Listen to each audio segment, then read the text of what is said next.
Collier, you're the club historian here at Club Menangle, and it's a very special anniversary that we're going to be celebrating throughout the Carnival of Miracles.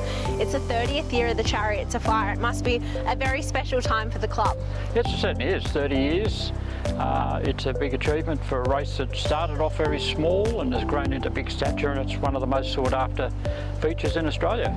The first edition was run in 1995 back at Harold Park there. It was won by Ginger Man. What can you tell us about the first running? Well, the first running was, it was an invitation race where they invited 8 horses, and Ginger Man won it for Barry Purdon, and it was the first of his 4 winners in the feature race. He holds the record as for the most successful trainer. And yes, it was a very exciting initiative. And it followed on from the race itself started in 95, but Harold Park previously ran a 4-year-old championship many years prior, which was a very successful race back in the 70s, and a lot of the great horses won it, like Bayfoyle and Paleface Adios, etc.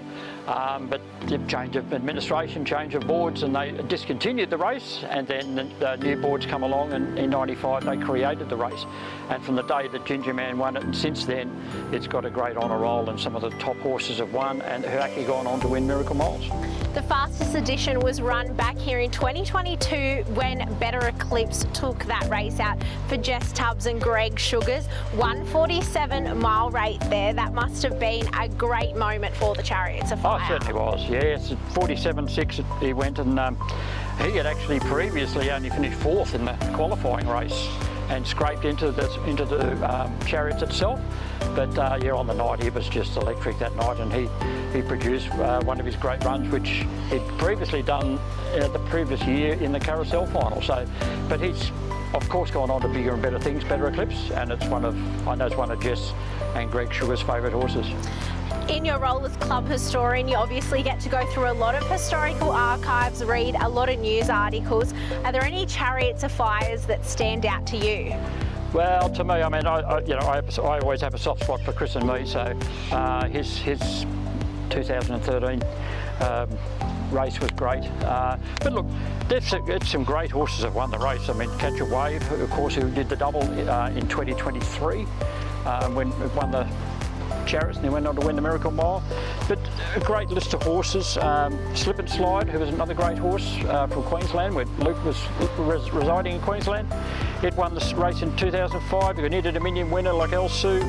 Smooth Satin, of course, who completely dominated a two-year period, winning all the features.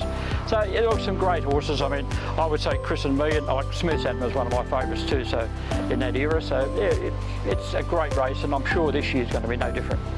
Coming into this year's edition, are there any interesting facts that you can share with us from the 30-year history of the race? I'll say one thing, New South Wales has actually got a bad record in it for New South Wales trained horses. So yeah, the Interstaters have had a great run in the race over the years, but hopefully we can pick up something this year and try and win the race. Yeah, New Zealand have got a great record, Victoria's got a great record in it, so those two are always hard to beat.